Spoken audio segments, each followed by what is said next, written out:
Yo, welcome back everybody to a brand new video here on the second channel, and today I'm going to be looking at this week's online tournament results post Atlanta Regionals and just see what decks have been doing good after Atlanta. I know some people might be testing some of the decks that did well in the tournament, but now I'm just interested to see how the meta is evolving in these online tournaments moving forward here, and maybe there's going to be some spicy stuff, because I've already seen some interesting archetypes start to become a little bit more popular now in these online tournaments, so I'm excited to take a look at them here. And if y'all are new here to the second channel, make sure to subscribe now. I'm a little on the road to 23k subs. I'll leave a link to play.limos down in the description if you want to go play in any of these online tournaments for yourself. There's like a new one every single day, so you might as well check them out. So we'll start off with the Pumpkin Amy Weekly here, which was won by the Flareon deck. Now, this deck will probably get a little bit more popular going forward because it did well in Atlanta. And it's not a bad archetype because you have the Sylveon, which is very powerful. I did a video on this deck, actually, showing off how good it is. Sylveon is a very powerful card. Angelite wins you a lot of games. It's a really good comeback attack. And then obviously Flareon is pretty solid right now. It might even just be better than just playing Terra Box, to be honest with you. It's a pretty interesting deck for sure.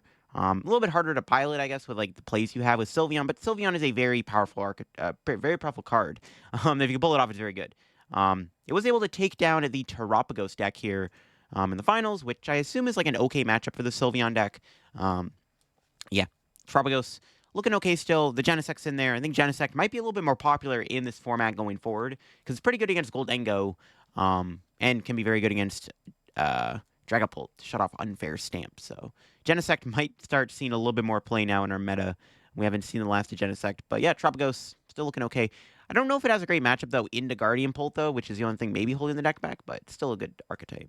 We had a Pult in top 4, and it was a Dragapult Frostlass. Now, this is the other variation of Dragapult I've been seeing and going around. There's Dragapult with, like, Dusknoir, Dragapult with Monkey Dory, and then there's Dragapult with Frostlass. There's a couple of Frostlass archetypes floating around right now, so I might do another, like, anti-meta top 5, top 10 rogue deck video, because I think there are different Frostlass decks you can play right now. As Frostlass, in our current meta, doesn't seem terrible if you pair with the right partners, whether you pair with like Heavy Budu, Maractus, you pair with Espathra, or Dragapult in this. Dragapult build was able to get top 4. It's a really interesting deck. Maybe you got to revisit it. I did a video on it already in the past, but it could be worth trying out again. So Guardian top 4. I think a lot of people are going to be testing Gardevoir right now just because we see Henry win the tournament. It's not Henry 60, no Zoroark or anything in the deck, but we might just see more Gardevoir. So I'm going to be surprised if we see more Guardy here in these online tourneys. We have another Dragapult Dusknoir here. Pretty straightforward build in the top 8. I think this tournament had like over 200 players in it too, so it's like kind of important. And then we have the Walls deck here. This is interesting. Now, this is a deck that got a pretty good amount of, well, I don't even know if it got a pretty good amount of hype going into the format, but I think a lot of people expected Walls to be a lot better, and unfortunately Walls has not really shown its worth in this format. We do see this build. It just has the Frigraph, Milotic, Cornerstone, no Mimikyus. I guess like one of the issues Walls faces is it doesn't really have a great matchup into like Gardevoir, and even Dragapult is like not that insanely favored. But Walls is decent when you can get it going, and I think Walls is like an okay deck. And then we got a Terrazard deck here. I think this deck would be a really powerful archetype, literally, if Budu and Dragapult weren't so dominant. Because I thought about playing Charizard to Atlanta, but yeah, I just like Charizard just can't compete against Pult, man. It's just not possible. But Dragapult, you know, gatekeeping Charizard is whatever, because Charizard is a very powerful archetype when you can dodge all the pulls. And this Terra build is actually interesting. You can use Charizard to build up the Wellspring Ogerpon. You can build up your own Cornerstone even, which is kind of cool. It's very interesting take on the Charizard deck here that made top 8. And then last deck in the top 8, I should say, is a Slowking deck. So Slowking's like a fine little archetype. We did see a couple in Day 2 in Atlanta. I think, you know, it's one of the more fun decks you can play right now when it works. When it works pretty well, I want to say.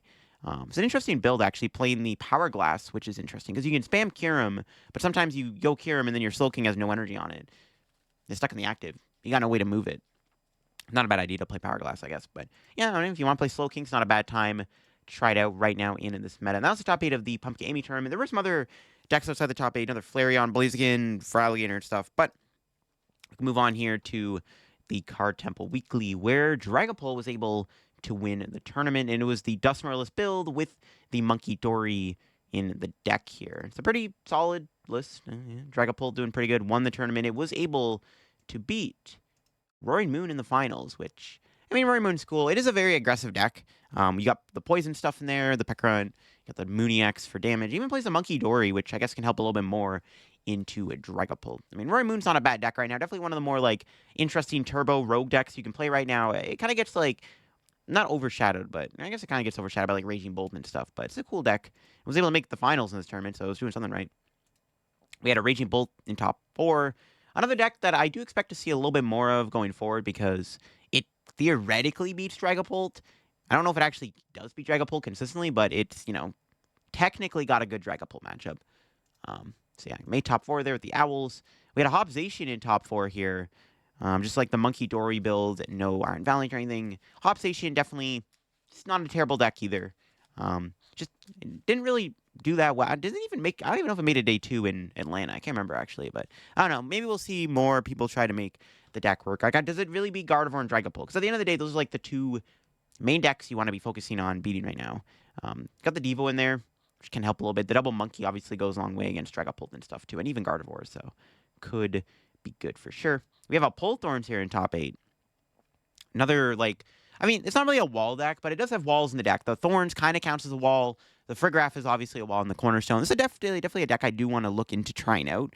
Because I don't know, I feel like the deck is a little underrated. I think my main issue, though, is, like, you're probably going to struggle a little bit into the Mirror. Which is, like, not ideal. I guess you have, like, a Clefairy in the deck. Maybe even if you also play, like, a Monkey Dory, the Dragapult Mirror is a little bit more salvageable. I don't know. It's a cool deck.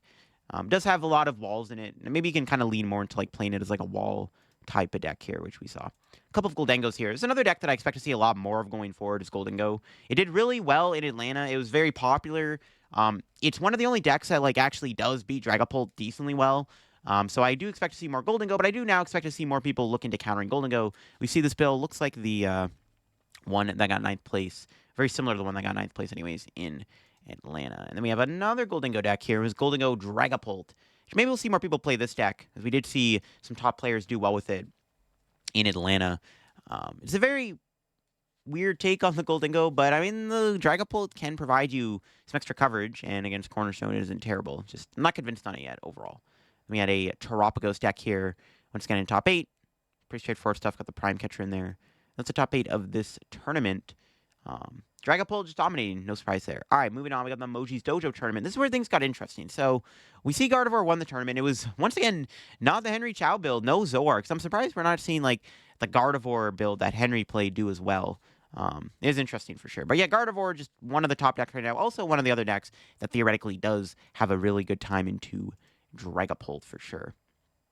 Now, here's where things are getting crazy. We see this Joltik Toolbox deck here doing well. Now, this deck has been popping up a lot in Japan, and in this video, you're probably going to see more of this Joltik deck. So this, like, Joltik and Friends deck has started to gain popularity in our current format, and it might be something to look into. I just did a video on Miraidon, with, like, Generator and stuff, and Sparkling Crystal, trying to lean into Pikachu Enhanced, but maybe the best way to actually just play Miraidon is no generators. There's no generators in this build. Just play with Joltik instead. Again, this deck is doing pretty good in Japan right now. I think Sage and Park is starting to also play it a lot, and I think that is going to increase this deck's popularity, which is why we're seeing it do well. Actually, this is literally Sage's list. This is literally Sage playing in the tournament. Sage and Park starting to popularize this Joltik deck, and we might see more of it going forward, because I've already been seeing a couple of it in these online tournaments. So this Joltik deck might be making a name for itself right now. We see another interesting Polt build, actually Dragapult Bronzong. Bronzong's a card you probably haven't seen very often. It does have an attack, Evolution Jammer. You prevent your opponent from being able to evolve their Pokemon. It's pretty good against decks like Goldengo, very good against decks like, even the Mirror, to be honest with you, can be very annoying to deal with. So definitely not a terrible card. It's a very interesting Dragapult idea here, playing it with Bronzong. Got the heavy Bronzong line, too, so you can get it out really quick, because you want to Bronzong them fast. Sarah Legend top 4. It's on the deck I still need to look into for a video, but Sarah Ledge is, like, cool. It's just, like, a straightforward beat stick deck. Is it better than Goldengo is the question, because, like, Goldengo is essentially, like, not the same deck, but it's similar. They kind of do similar things.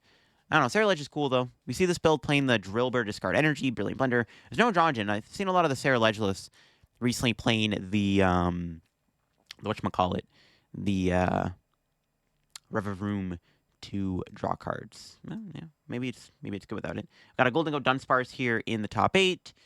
Just another straightforward Goldengo Dunsparce deck. Nothing crazy there.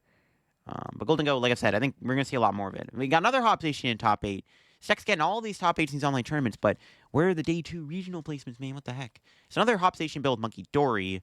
No Valiant, no Frostlass or anything in there. Just got the monkeys in there for the additional bit of spread damage. I don't know. Hop Station maybe is favored into Dragapult. I don't know. I haven't played the matchup very much. I haven't touched Hop Station in a minute, but maybe it's good against Pult. I don't know. All right. Next up, we got another Raging Bolt. It's got the Owls in there, Prime Catcher, the Slitherwing, and the Baby Raging Bolt. Like I said, Raging Bolt might be a little bit better going forward just because that matchup into Dragapult ain't bad. And then finally, we got another Gardevoir here in top 8. And this one did play the Zoroark. This was the Henry Chow version of the deck with the Zoroark EX for the draw engine, which I do like. I think Zoroark EX is very good right now. There's a lot of ways to build a Zoroark deck, even if you're playing Zoroark itself. I think Zoroark is definitely going to see a lot more play going forward. It's just really good against Budu, because you can just draw cards under item lock. It's like really good. You advance your board in hand while item locked. It's really good. So I don't know. Expect to see more Zoroark in the future for sure.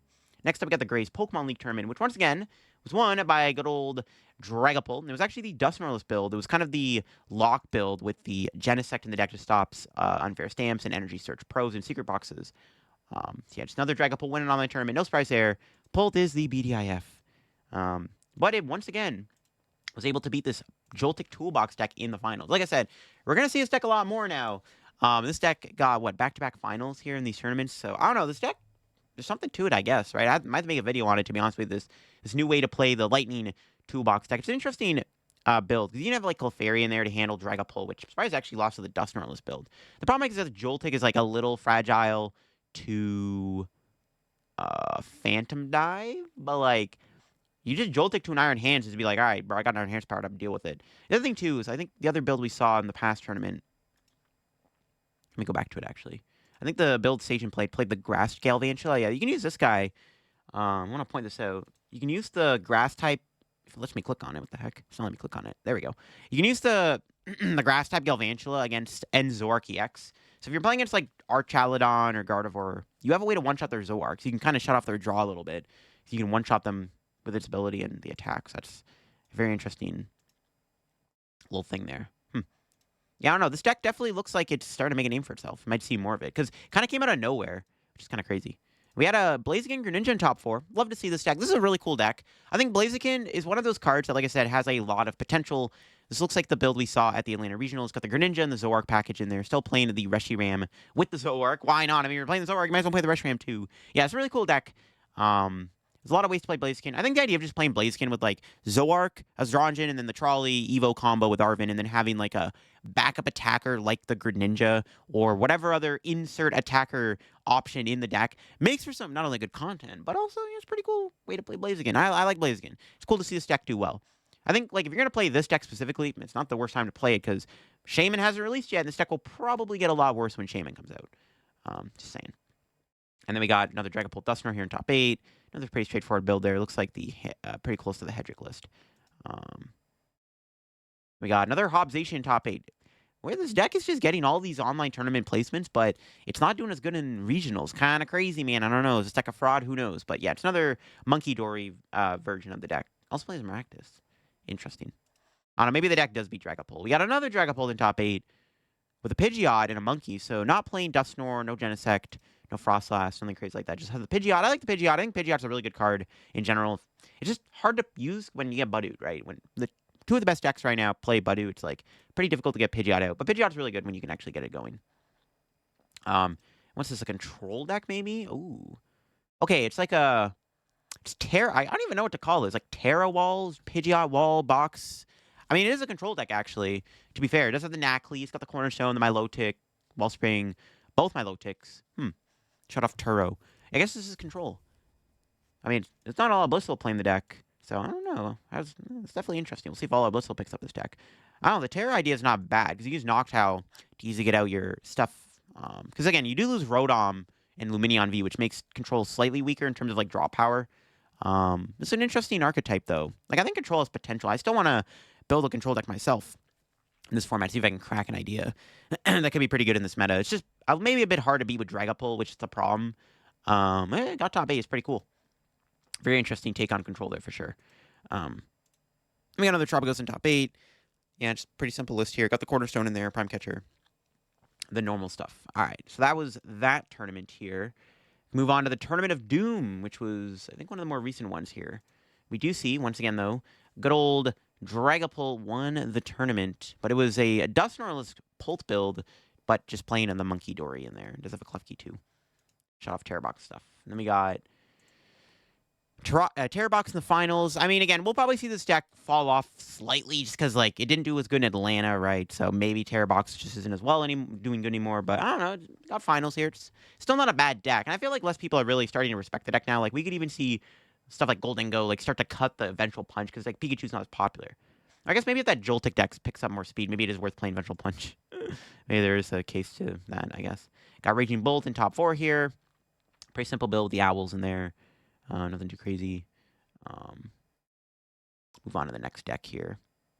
It was another, it looks like another Terra Box. So a couple Terra Boxes did good in the recent Tournament of Doom, which is like the biggest online tournament series right now. Yeah, nice little Terra Box deck here. Nothing too crazy, but yeah, I don't know, maybe Terra Box still worth trying out in this meta. Who knows? We got another Pult Dusknoir. Pretty straightforward build here. It does have a Luminous Energy in there, which is interesting. But yeah, another Pult Dusknoir doing well. Not surprised to see that, but then we have another one of these Joltik Toolbox decks here. But this one is a little bit more crazier. This is not like the one we just saw from Sage and Park. This one is, like, super teched out. It's like Joltik Toolbox with, like, a ton of different options. You have the Iron Hands and the Pikachu and the Miraidon, but you also have the Terapagos. You have a Volcanion EX in the deck for burn damage, and you have a Regigigas in the deck, and you just, why not play the Genesect? You know, Genesect's one of the best cards in the format, why not play it? Has Trollius, you expect to set your board up. Wow, it's a very, very interesting take on the Joltik deck. Even has the double Galvantula split. You got this guy here with Charge Web. It's not a bad attacker. It can one-shot Fezzes and Dippities and stuff. It can item lock. Well, I guess this build actually didn't play Fighting. Yeah, I didn't play Fighting Energy, I don't think. I don't know, that's an interesting take on the deck. It's a lot more going on, but, you know, it's cooler. Definitely has some cool options for sure. Definitely got to try this Joltik deck soon. But yeah, that Joltik Toolbox deck looking pretty good. The Volcanion's interesting because you can, like, do some cool things with burn damage to knock stuff out. We did see that Terapagos Volcanion deck do well at Atlanta, where the Volcanion can, like, fix the math for you and some of the KOs and get around Fezandipity, which is pretty good. It's kind of the nature of it. Like, I don't know, if you're playing, like, an Area 0 deck with Latias, why not slide in a Volcanion? It's not a terrible card. Pretty good. Free burn. That's a really cool take. Because everything else is just Pult decks, once again, just not surprised. When you're playing in the biggest online tournament series, you got to expect a lot of Dragapult. It's just what a lot of the big names are on. Yeah, another Dragapult, Dusknoir, just a lot of it. Outside the top 8, though, there were some interesting decks I'll quickly take a look at. We see a Charizard deck here. Charizard Pidgeot, Dusknoir, the classic Zard build. Playing a Ho-Oh, which does have the ability to do 200 damage to a Terra Pokemon, so just a good attacker into certain situations. Is it better than playing the Shiyu, though? Because it can actually, like, the Shiyu's good into Golden Go. Just like Sling Charizard has to watch out for. And we got a Hydreigon deck also outside of the top 8 here. Just did a video on this deck. It did win an online tournament. What was it, last week? So, pre-Atlanta, I think it was winning. Or it won the weekend of Atlanta. But either way, Hydreigon did, like, win a recent online tournament. I did a video on the deck. It's an interesting deck. And again, Hydreigon's pretty good right now when you can set it up because it is very powerful in a meta where nobody is respecting bench barrier, right? There's no mana fee, so I don't know. Hydreigon could be good. It's just one of those, like, kind of like Charizard, like, maybe it just struggles into Dragapult a bit too much. Some other interesting decks here at, like, 7 and 2. We had an Enzoark deck here also do well, which I played recently. Actually, yesterday, to a League Cup, got top 4 of the deck, so expect to see a video on my list very soon here on the main channel. Well, you're watching the second channel, but on the main channel. Hydrapple also got 7 and 2.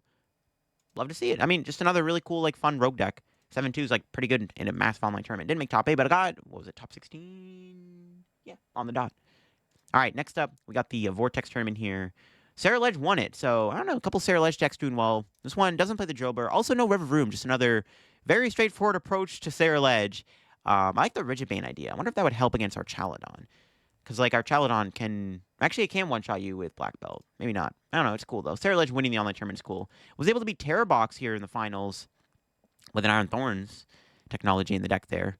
I mean, I guess Sarah Ledge probably is favorite. I mean, they have the Pikachu, though, which is, like, the only downside, but I don't know. It's not terrible. We have another Guardy here in top 4. Once again, not playing the Zoark, so we only saw one of the Henry Chow Guardy lists here post-Atlanta in the online tournament. It's kind of interesting, for sure. I'm surprised people are not like more people are not playing it. I know there's like a meme going around right now where it's like if you're playing Gardevoir, you're not Henry Chow. Where it's like okay, but Henry Chow still is probably one of the better Guardy lists. We have another one of these Joltik Toolbox decks here in the top 4. So yeah, a lot of this deck doing well. This deck is starting to really pop up in this meta. What the heck? It's got the Galvantula in there, Iron Hands, Miraidon. Looks like the straightforward approach we saw earlier with Sajin was playing, not the other build, the Toolbox approach. But yeah, I don't know, that Joltik deck's popping up in these online tournaments, man. It might be legit. Who knows? We got Raging Bolt here once again. Then we got Gardevoir. Okay, this one is the Henry Chow build. A 1/1 Zoroark. Actually plays a Flutter Mane. Not something we see very often in Gardevoir. But yeah, the Zoroark's back. There you go. The Zoroark has returned. And we got another Flareon here in top 8. Kind of surprised to not see more Flareon. Okay, this build is slightly different than the other ones. It's got more attackers. It's got the Tapu Koko V in the deck, or Tapu Koko V. Tapu Koko EX in the deck. It's got Leafeon and Sylveon in there. But a 1/1 split, so one less Sylveon. Could make a difference, I guess. But yeah, it's cool to see the Flareon deck do well in this meta. Definitely one of the more fun, like, rogue decks. Was that the top 8? No, the last top 8 deck was this Dragapult deck, which was just another Dragapult deck with the Genesect in there for the anti-meta. But there you go. Those are the post-Atlanta online tournament results. Some things to take away.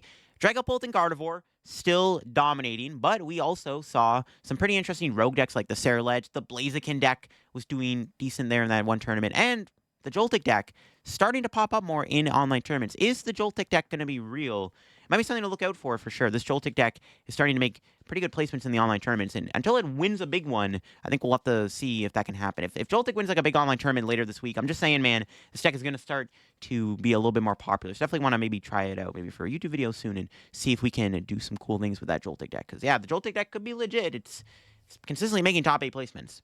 It's pretty good. Being able to build up Iron Hands is not bad right now. In a meta with like Guardian, Dragapult, I don't know, I'm using Iron Hands doesn't seem too terrible. But that'll be for me on today's video here, looking at the recent post-Atlanta online tournaments. Also, if y'all are new here to the channel, make sure to subscribe down below. We're on the road to 23K subs. If you enjoyed the video, leave a like. Let me know what you think of the online tournament results here. Again, I'll leave a link to play limits down below if you want to go play in any of them for yourself. Maybe it'll be featured in the next video. Anyways, peace out, everybody.